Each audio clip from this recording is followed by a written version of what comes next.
ನಮಸ್ಕಾರ. ಪ್ರಜಾರಾಜ್ಯ ಕನ್ನಡ ನ್ಯೂಸ್ಗೆ ಸ್ವಾಗತ. ನಾನು ರಾಮಗೌಡ ಪಾಟೀಲ್. ಸಚಿವ ಸತೀಶ್ ಜಾರಕಿಹೊಳಿ ಅಳಿಯ ಮಂಜುನಾಥ್ ಮನೆ ಮೇಲೆ ಇಡಿ ಅಧಿಕಾರಿಗಳ ದಾಳಿ.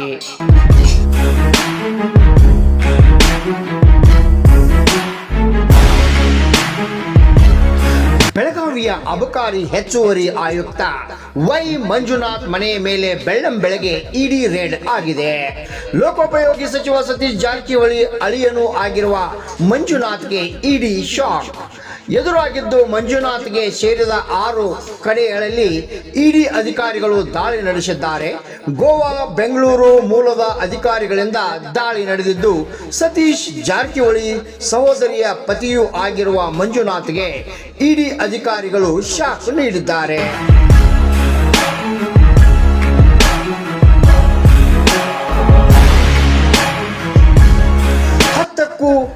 ಅರೆಸೇನಾ ಪಡೆ ಭದ್ರತೆಯೊಂದಿಗೆ ದಾಳಿ ನಡೆಸಿ ಅಧಿಕಾರಿಗಳು ಆಸ್ತಿ ದಾಖಲೆ ಪರಿಶೀಲನೆಯಲ್ಲಿ ತೊಡಗಿದ್ದಾರೆ.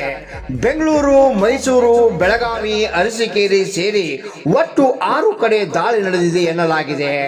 ಬೆಂಗಳೂರಿನಲ್ಲಿರುವ ಮಂಜುನಾಥ್ಗೆ ಸೇರಿದ ಅಪಾರ್ಟ್ಮೆಂಟ್ ಮೇಲೂ ಸಹ ಇಡಿ ದಾಳಿ ನಡೆಸಿದ್ದಾರೆ. ಇನ್ನು ಹಾಸನದಲ್ಲಿಯೂ ಮಂಜುನಾಥ್ ಆಪ್ತನ ಮನೆಯ ಮೇಲೂ ಸಹ ದಾಳಿ ನಡೆದಿದ್ದು, ಅಥಣಿ ತಾಲೂಕಿನ ಐನಾಪುರ ಗ್ರಾಮದಲ್ಲಿರುವ ಮಂಜುನಾಥ್ ಸ್ನೇಹಿತನ ಮನೆಯ ಮೇಲೂ ಸಹ ದಾಳಿಯಾಗಿದೆ ಎಂದು ತಿಳಿದು ಬಂದಿದೆ.